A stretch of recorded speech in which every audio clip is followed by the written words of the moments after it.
somos a primeira igreja presbiteriana de Campo Grande, a Comunidade da Cruz.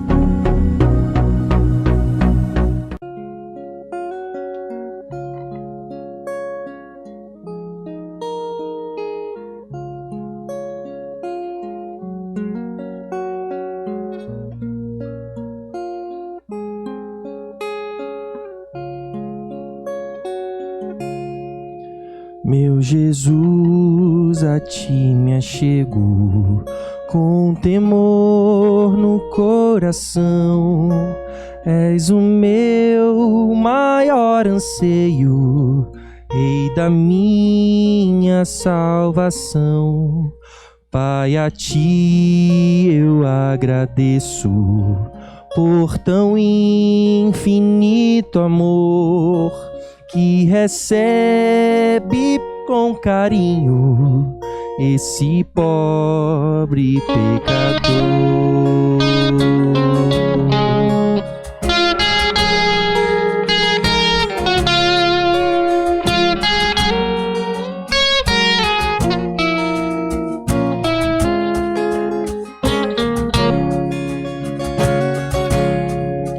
Boa é tua vontade de um onisciente Deus, que meus planos sempre estejam conectados com os teus.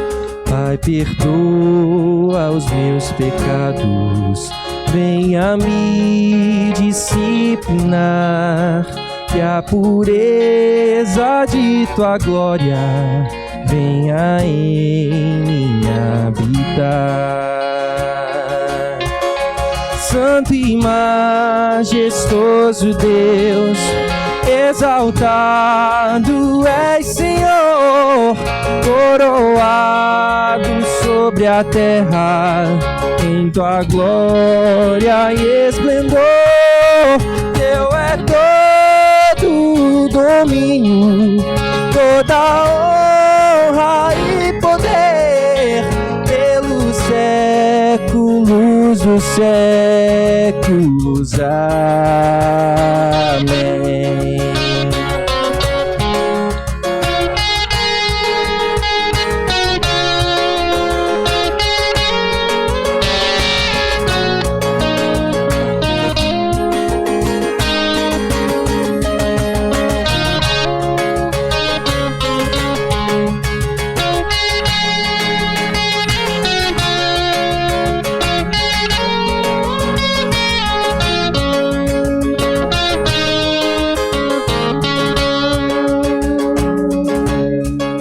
Sejas tu meu pensamento ao dormir e ao acordar.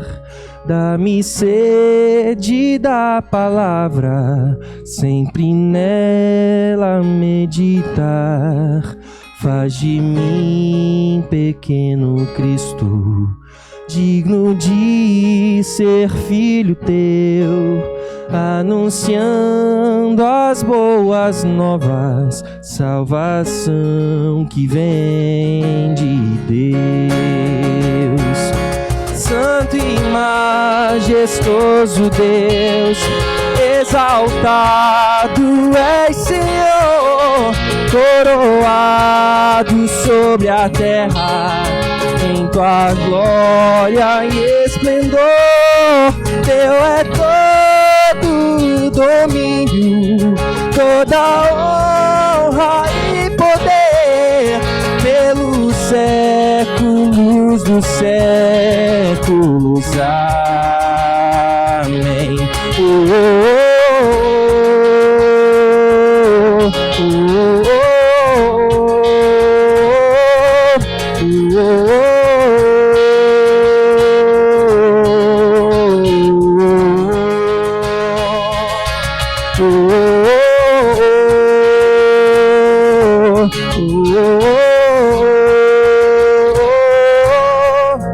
Ti a honra e a glória para sempre. Amém. Senhor, diante de ti estão as nossas vidas. Obrigado porque, por infinita graça e bondade, o Senhor se aproximou de nós. E a cada novo dia, a cada novo momento, o Senhor nos chama para nos aproximarmos de Ti, nos chama para abandonarmos a nossa vida, nos chama para ressignificarmos tudo que há em nós, que a gente aprenda a confiar em Ti, a descansar no Senhor, a depender do Senhor, porque dependemos da Tua graça. O Senhor nos salvou, o Senhor redimiu as nossas vidas e por isso nós somos profundamente gratos. Obrigado, Senhor. Que essa não seja somente uma canção cantada, mas que seja uma oração verdadeira a Ti. Nós louvamos ao Teu nome, nós bendizemos a Ti, porque o Senhor é o Deus da nossa salvação. Obrigado. Que o Senhor seja bendito, seja exaltado em todos os momentos deste culto.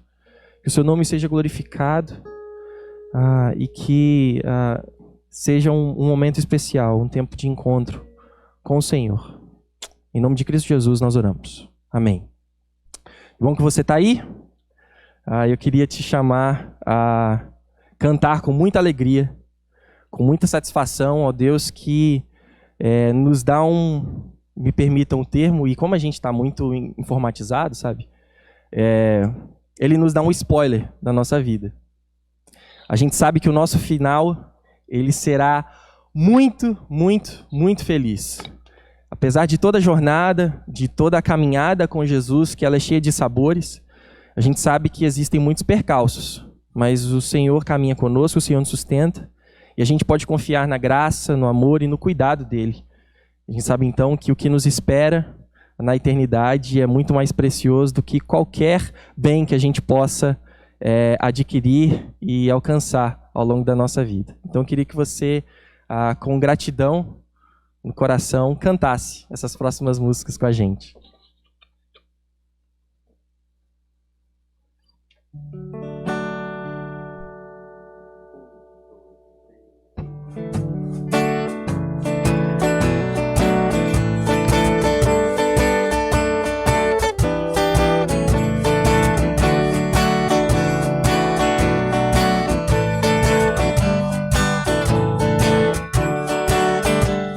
Jesus, eu te agradeço pelo que Tu és e pelo Teu amor por mim. Jesus, eu te agradeço pelo que Tu és e pelo que fizeste a mim. Facinho, né? De novo. Jesus, eu te agradeço pelo que Tu és e pelo Teu amor por mim. Jesus, eu te agradeço pelo que Tu és e pelo que fizeste a mim. Minha alegria agora é completa, mesmo em dias maus. Posso confiar, pois sei a minha história tem final feliz. E é tão bom viver em Tua companhia, ouvir a Tua voz, perceber o Teu cuidado todo dia, cantar de quem me faz feliz.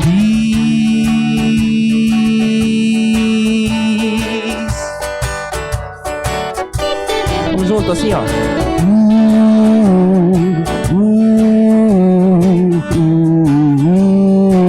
Jesus. Jesus, eu te agradeço pelo que Tu és e pelo Teu amor por mim. Jesus, eu te agradeço pelo que Tu és e pelo que fizeste a mim. Minha alegria agora é completa e mesmo em dias maus posso confiar, pois sei a minha história tem final feliz. E é tão bom viver em Tua companhia, ouvir a Tua voz, perceber o Teu cuidado todo dia, cantar de quem me faz feliz.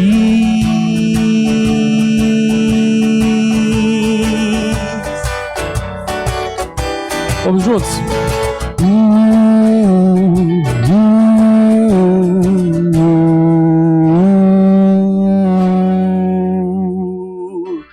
a nossa caminhada ela é leve, ela é feliz, porque a gente sabe que o Senhor está conosco e o que nos espera é muito especial.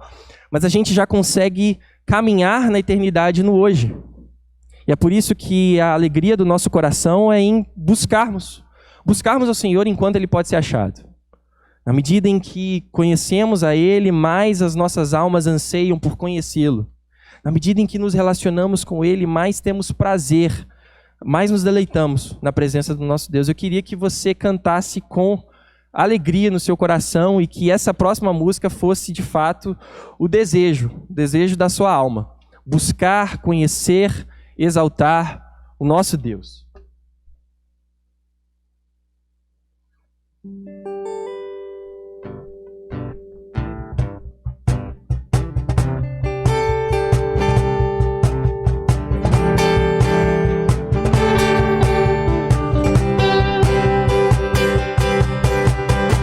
Eu te busco, te procuro, ó Deus.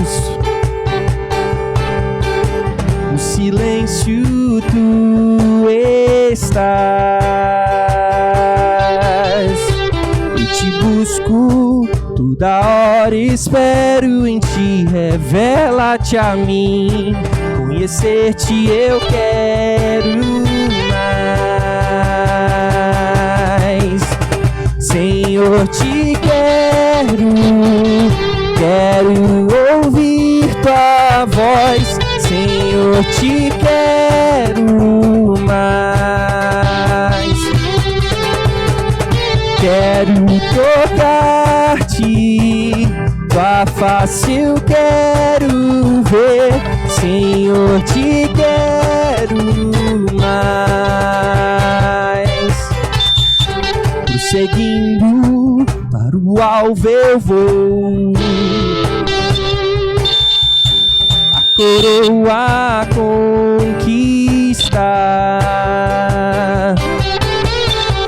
Lutando, nada pode me impedir. Eu vou te seguir, conhecer-te eu quero mais.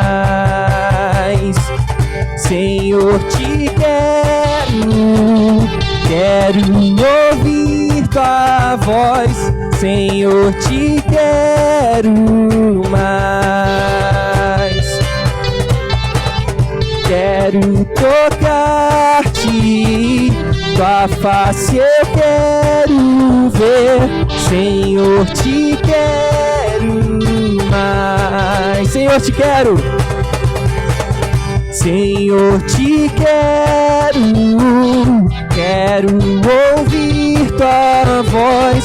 Senhor, te quero mais. Quero tocar-te, tua face eu quero ver. Senhor, te quero mais. Esse é o desejo do nosso coração, Senhor. Conhecer a Ti, nos aproximarmos de Ti, compartilharmos da nossa vida com o Senhor de uma forma muito intencional. A gente sabe que o Senhor é soberano sobre tudo, nós dependemos de Ti, mas o Senhor anseia porque nós queiramos nos relacionar contigo. E esse é o desejo dos nossos corações, aprender mais sobre o Senhor, conhecer mais a Ti, aprender a confiar e descansar no Senhor. Obrigado por essa nova vida que o Senhor nos deu. E confiados no Teu amor, na Tua graça que se renova a cada manhã, a cada novo tempo, nós aqui nos aproximamos humildemente para que a Sua palavra seja o alicerce das nossas vidas, para que o Senhor nos transforme, para que sejamos parecidos mais com o Filho Jesus Cristo. E é no nome e nos méritos de Jesus Cristo que nós oramos agradecidos. Amém.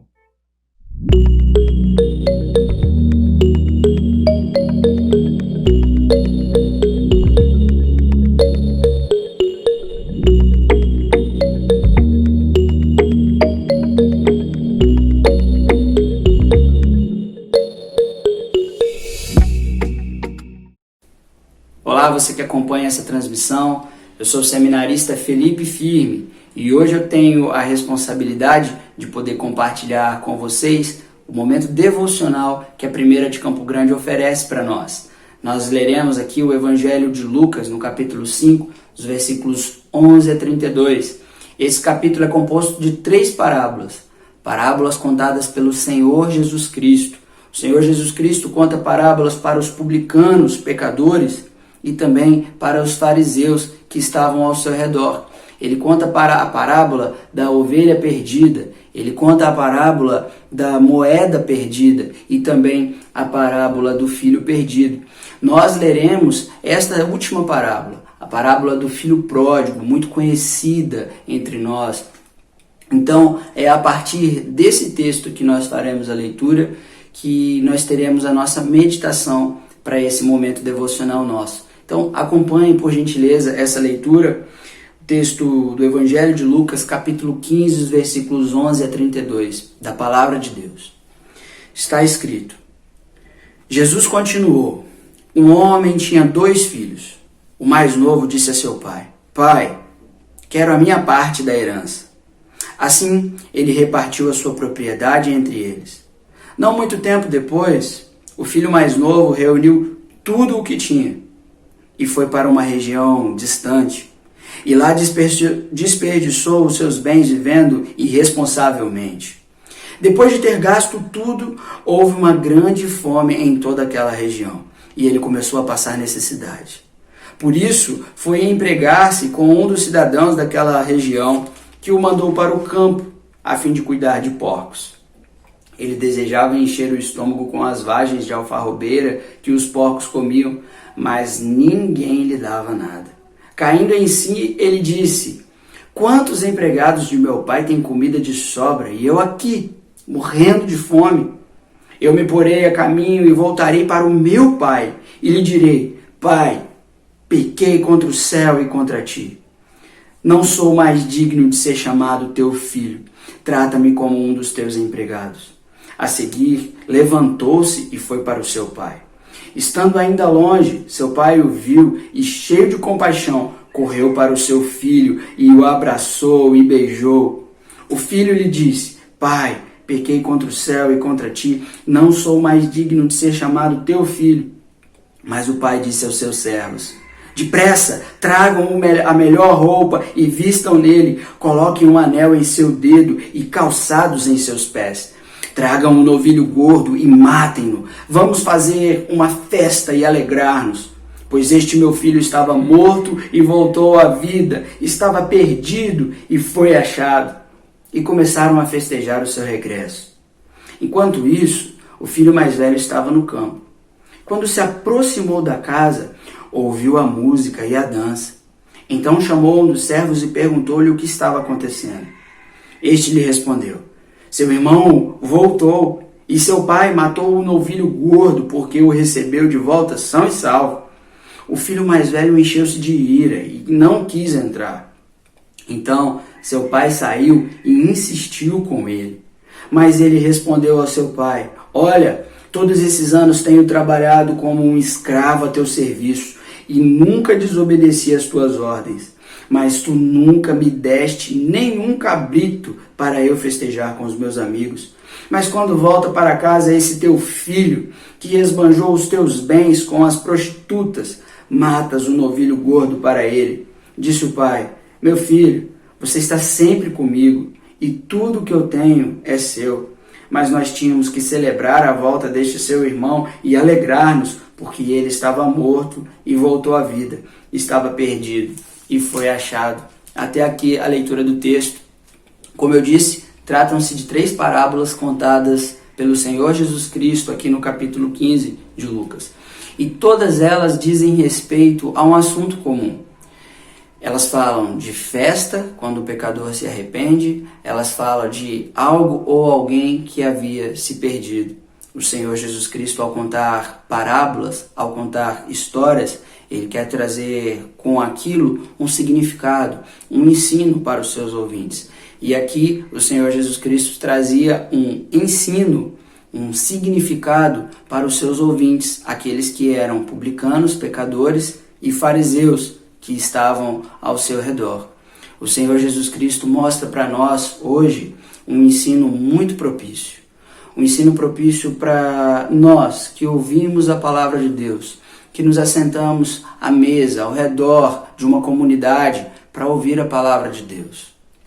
Eu e você corremos o risco de entrar por dois caminhos que são distintos na aparência, mas que trazem consigo um mesmo fim, um fim terrível: o afastamento de Deus, o distanciamento da presença do Pai. A gente encontra esse primeiro caminho aqui representado na vida ou na figura do filho mais novo. Esse caminho nós podemos tratá-lo como o caminho do antinomismo, ou seja, o caminho do desprezo à lei de Deus, o caminho que rejeita a lei, que rejeita o ensino de Deus, que despreza o ensino de Deus para que se viva de forma dissoluta, de forma autônoma. A gente encontra isso quando o texto ensina pra gente que esse filho mais novo, ele desprezou a presença do pai dele quando ele solicitou a sua parte da herança. O texto mostra pra gente que este filho, quando seu pai ainda em vida estava diante dele, ele pede: pai, eu quero a minha parte da herança. Eu quero poder viver com aquilo que eu tenho por direito. Então o pai divide a herança, entrega ao filho mais novo a sua parte, ao filho mais velho a outra parte. E então, passado um tempo, esse filho que agora tinha em mãos a possibilidade, tinha em mãos a autoridade para viver uma vida autônoma, ou seja, uma vida por si mesmo, em que ele era o responsável por si, em que ele regia as suas próprias leis. Este filho se distancia da presença do pai. E ao se distanciar da presença do pai, conforme o texto mostra pra gente, ele passa a viver de forma dissoluta, ou seja, de forma irresponsável, sem limites, sem lei. E então, por viver dessa forma por bastante tempo, esse filho se encontra numa situação de necessidade. Grande fome veio sobre aquela região, um problema terrível para aquele momento, e ele não sabia o que fazer, não sabia a quem recorrer. Quando ele recorreu a alguém, este alguém não lhe ajudava. O texto mostra pra gente que ele sentia vontade de comer a vagem que os porcos comiam, e nem isso era oferecido a ele. Ele não encontrava favor em nada e nem ninguém, depois de ter perdido tudo, vivendo uma vida dissoluta. Quando eu e você podemos viver uma vida neste caminho, trilhando um caminho de desprezo à lei, eu e você podemos fazer isso quando, ao receber a mensagem de que Jesus Cristo morreu na cruz em nosso lugar, ao receber a mensagem de que Jesus Cristo, ele naquela obra da cruz, ele cumpre um propósito de salvação das nossas vidas, nós tomamos essa parte da herança e vivemos a nossa vida sem limites nenhum. Quando nós desprezamos todo o conhecimento do ensino e da lei de Deus para viver de forma autônoma, ou seja, vivendo conforme eu bem entendo o que é melhor. Lembra do livro de Juízes? O texto mostra pra gente lá no livro de Juízes que naquele tempo o povo fazia o que bem entendia. Eu e você podemos escolher fazer o que bem entendemos. Eu e você podemos escolher fazer aquilo que nos faz feliz. Hoje vivemos na era em que se dita que cada homem, cada mulher, cada criança, cada ser nessa terra tem o direito de ser feliz e que deve ser feliz, desprezando toda forma de sofrimento, desprezando toda forma de dor que acontece na vida humana. Eu e você podemos desprezar a lei de Deus em prol da felicidade. Eu e você podemos desprezar a lei de Deus em favor do prazer. Quantos são aqueles que têm se distanciado da presença do Pai Celestial em favor dos prazeres dessa vida, os prazeres terrenos?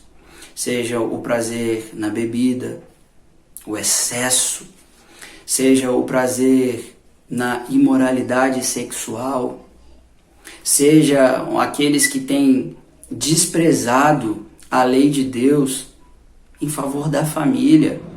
Quantos relacionamentos têm sido quebrados por causa de momentos de prazer que o homem ou a mulher tem se entregado e se distanciado da presença do Pai? Esse é um caminho terrível.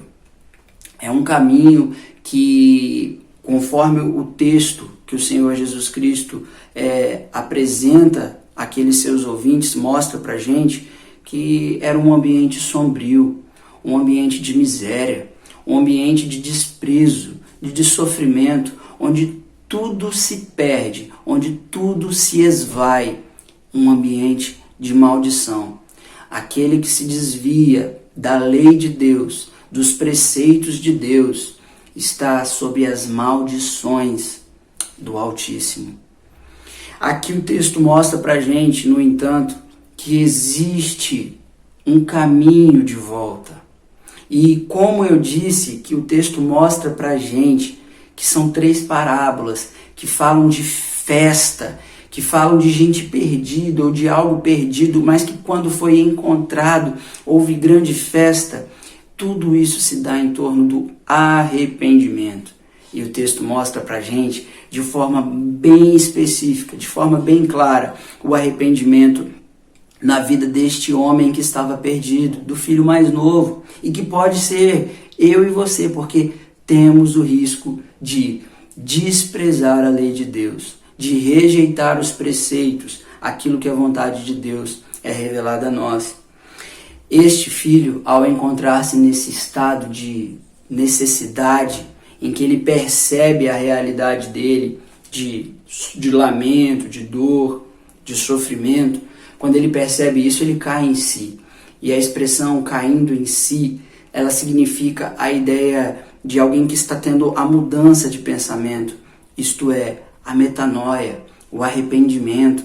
É alguém que está percebendo a realidade. É alguém que, na sua mente, em seu coração, está cogitando que aquele lugar ali não é o seu lugar. Que está percebendo que existe um outro lugar onde existe esperança, onde existe proteção, onde existe provisão de alguém maior. Enquanto ele está percebendo essas coisas interiormente, eu e você também podemos passar e experimentar isso. Esses momentos em que a nossa mente, o nosso coração reflete sobre a nossa própria condição. Mas aí o texto mostra pra gente algo mais. Mostra que esse filho ele não apenas fica no campo das ideias. Ele não apenas fica mentalizando. Aquilo não fica apenas no seu interior. A mudança, ela vem à tona. Quando o texto diz pra gente que ele então, depois de ter caído em si, de ter refletido sobre aquelas coisas, ele se levanta e vai ao encontro do Pai. Ele sai e vai ao encontro do Pai.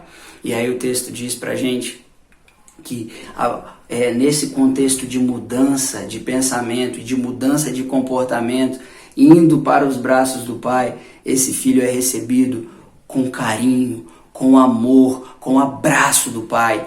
E este que agora, nesse momento, vem e se coloca na condição de reconhecimento de que não merece mais ser chamado como filho, mas que aceita uma condição de escravo, de servo, que sabe que é melhor ser cuidado, ser protegido e estar na presença do seu Pai.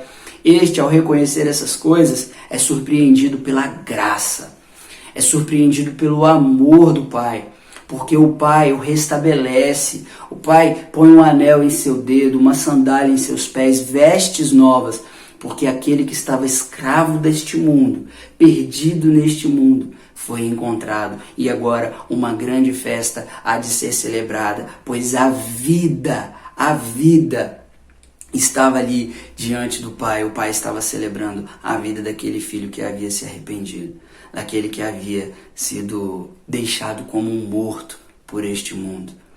Agora, existe um outro caminho, e o texto mostra pra gente que esse outro caminho que nós corremos o risco de também trilhar por ele e também se distanciar da presença do pai, é aquele caminho que aqui o texto pode ser representado pelo filho mais velho.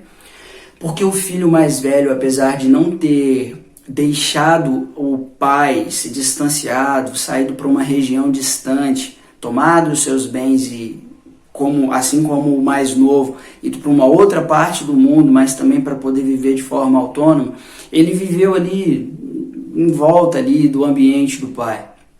Ele viveu ali naquele mesmo lugar, naquela mesma casa.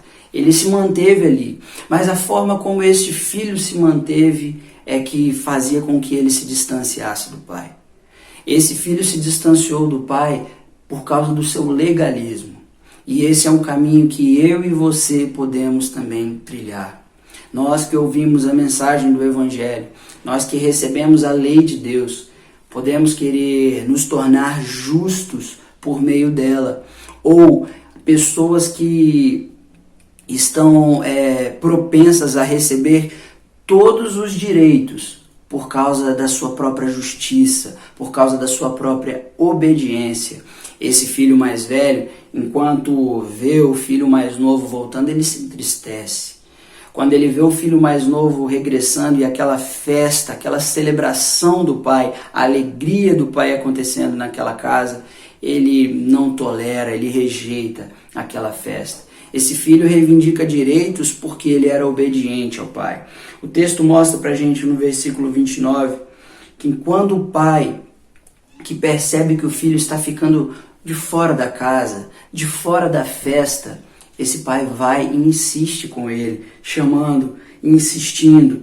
E aí o texto mostra pra gente essa ideia dele insistir, é a ideia de reconciliação, ou seja, o pai está querendo reconciliar os filhos, reconciliar o filho mais velho com o mais novo, para que eles desfrutem daquela mesma festa, daquele mesmo ambiente. O pai, ele anseia por essa reconciliação, mas o texto mostra pra gente que o filho responde ao seu pai: todos esses anos tenho trabalhado como um escravo ao teu serviço e nunca desobedeci às tuas ordens, mas tu nunca me deste nem um cabrito para festejar. Mas quando volta esse teu filho que esbanjou teus bens com as prostitutas, matais o novilho gordo para ele.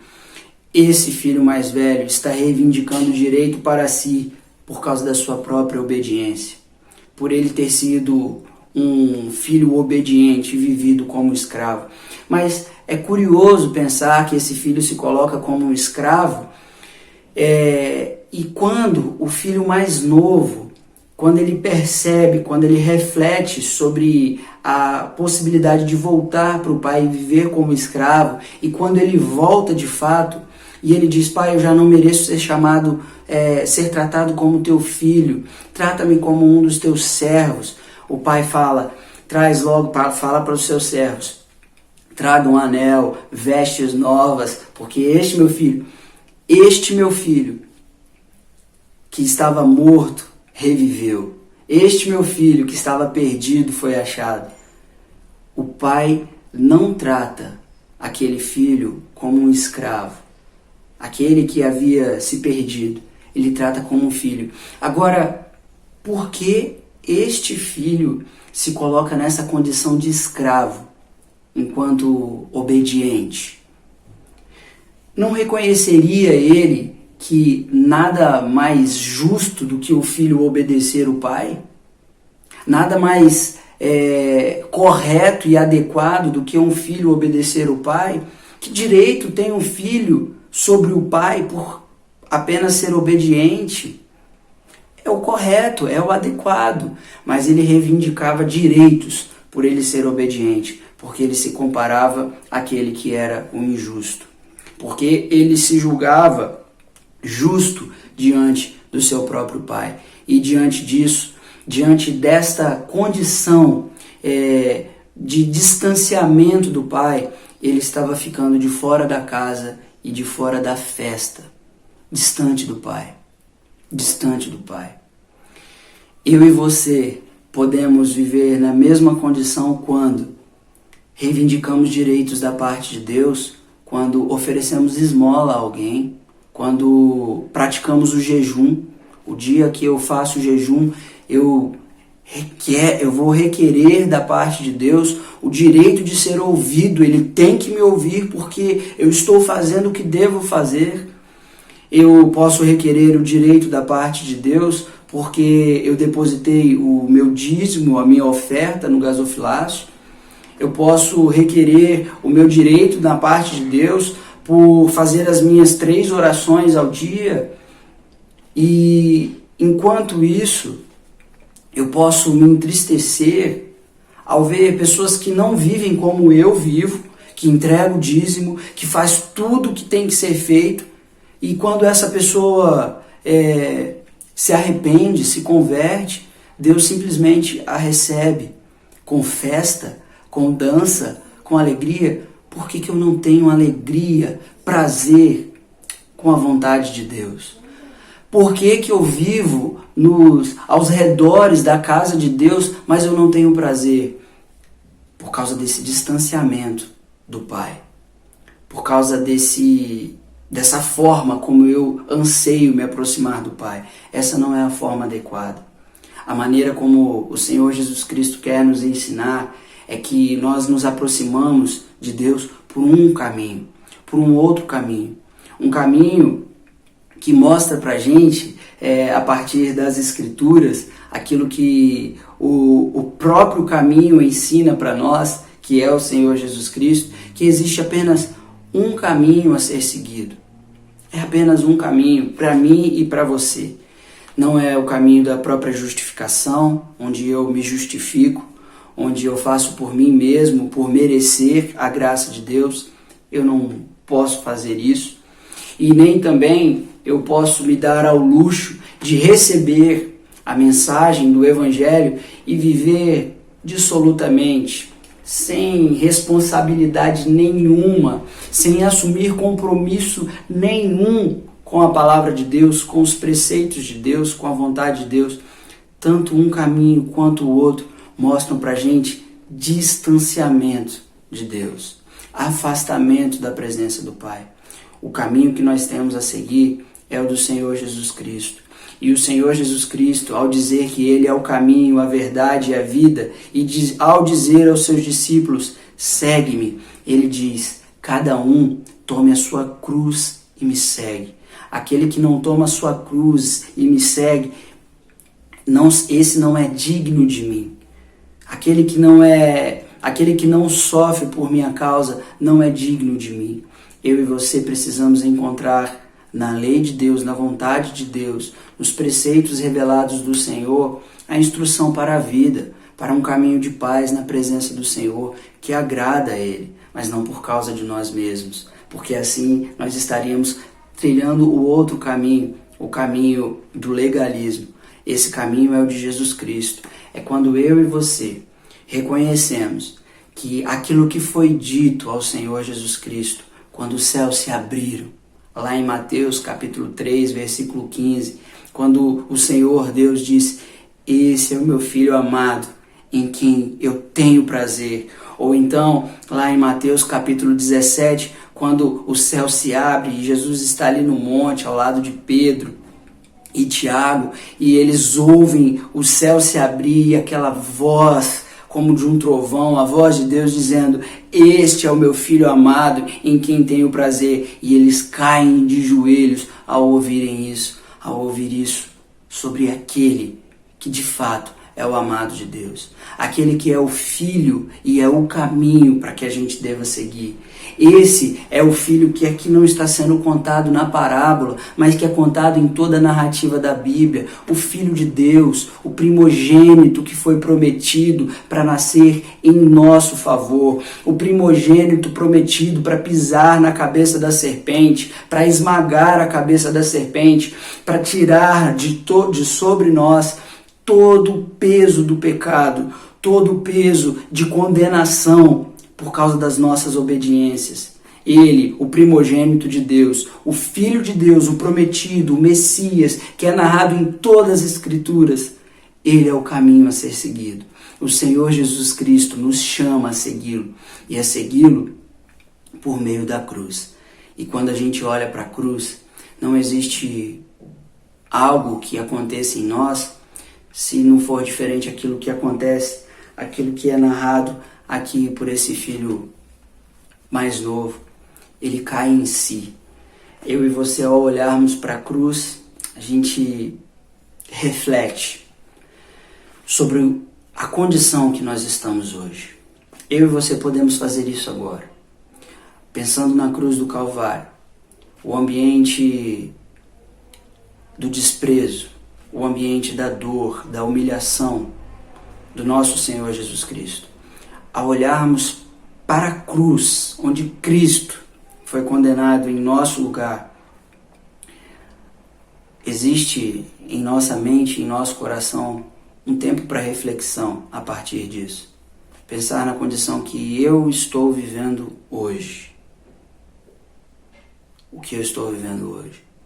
E a partir dessa reflexão, aquilo que o texto mostra pra gente, uma mudança interna e externa, uma mudança também no comportamento, ao voltar para a casa do Pai, ao voltar para a presença do Pai. Que hoje seja um tempo de reconciliação, reconciliação entre os filhos de Deus, reconciliação entre eu e você com o nosso Deus, por intermédio do Senhor Jesus Cristo, aquele que vem de forma maravilhosa para nos colocar como participantes da festa, para nos colocar como teus filhos dentro da casa. Existe uma casa, uma mansão celestial, reservada para aqueles que se arrependem, para aqueles que quebrantam o coração diante da presença de Deus. Que hoje seja um tempo de reconciliação a partir dessa meditação, a partir desse tempo nosso. Que Deus abençoe a sua vida, que Deus enche o seu coração de alegria ao servi-lo, que Deus enche o seu coração e te faça participante da grande festa do reino de Deus. Um forte abraço, Deus te abençoe.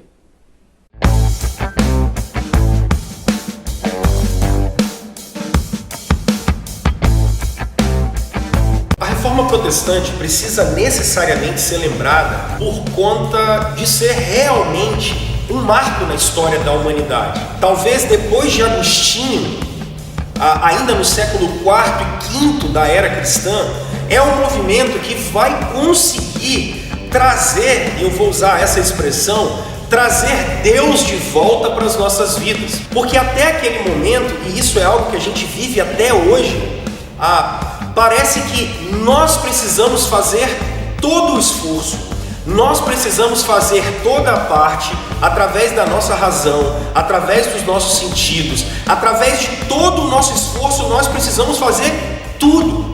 E a reforma precisa ser lembrada porque ela vem colocar os seres humanos no seu devido lugar, o lugar de criaturas subservientes a um Deus Criador, que por causa da sua grande glória, graça e especialmente amor, criou Pai, Filho e Espírito Santo desde toda a eternidade, fizeram um plano maravilhoso de criar um povo para a sua glória. E a reforma protestante vem trazer exatamente essa ênfase, a ênfase em que não existe maneira de vivermos sem Deus, não há conhecimento sem Deus, não há informação sem Deus, não há verdade sem Deus, tudo procede dele, tudo volta para ele. E a reforma é um conjunto, um avivamento. Eu não posso falar que ela é um conjunto de ideias, nem um conjunto de crenças. Por isso eu posso falar que ela é um avivamento, é um momento em que Deus resolve trazer a sua autoridade de volta. E se nós olharmos bem, é exatamente esse momento que nós estamos precisando novamente. Um momento em que a autoridade do Senhor sobre a raça humana, em todas as esferas da vida, precisa voltar para nós. Nós estamos no momento em que a gente está vivendo mais uma convulsão social no Ocidente, grandiosíssima, e os princípios da reforma são extremamente necessários para que a gente possa ter uma sociedade muito mais justa, muito mais humana, não por causa da nossa própria construção, mas por causa da glória de Deus. Por isso, a reforma precisa ser relembrada, porque ele é digno de adoração e porque só através dele a gente vai conseguir, em cooperação como servos, termos um mundo melhor, eu poderia dizer assim.